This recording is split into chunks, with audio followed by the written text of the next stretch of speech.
Hi guys, నమస్తే. Welcome to my channel Rishit dash 23. So చూస్తున్నారు కదా, ఇదైతే మన ఎల్లమ్మ గుడి. మన ఛానల్లో కొత్త వచ్చినట్టయితే సబ్స్క్రైబ్ చేసుకుని లైక్ చేయండి. మొత్తం ఈ వీడియోలోనైతే మీకు చూపిస్తా. సో ఇట్లా ప్రదక్షిణాలు చేయండి ఉంటారు కదా దేవుళ్ళు, అదే దేవుళ్ళు. సో మీకు అయితే అన్నీ చూపిస్తాను. నేనైతే వచ్చేయండి మన వీడియోలో అయితే వెళ్ళిపోదాం. సో సరస్వతి దేవి ఇక్కడ ఉన్నది.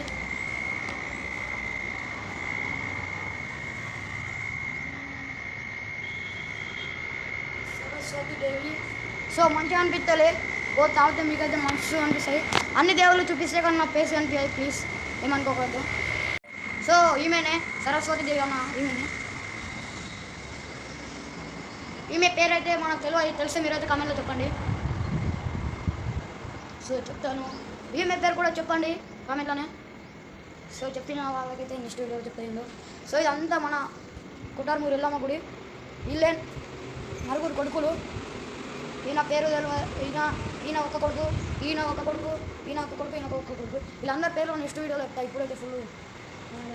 సో ఈమెనైతే శుక్రారం అంటారు, లేకపోతే ఎల్లమ్మ అంటారు. ఇద్దరు ఉంటారు.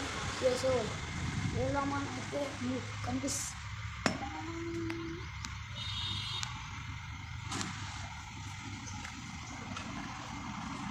సో గాయ్స్, ఎల్లమ్మ గుడికి అయితే లాగేసారు పంపించాలి. సో వీళ్ళందరూ అయితే ఇగో ఇక్కడ విగ్రహం కనిపిస్తుంది కదా. సో ఇక్కడ విగ్రహం అన్నది వీళ్ళు అలవాడతారు. సింహం ఎదురుగా ఉంటుంది అంట. సో ఈ వీడియోకి ఇట్లా మీకు నచ్చిందంటే లైక్ చేసుకోండి, సబ్స్క్రైబ్ చేసుకోండి. మరైనా వీడియోస్ ఇట్లాంటివి పెడతాం. Bye bye.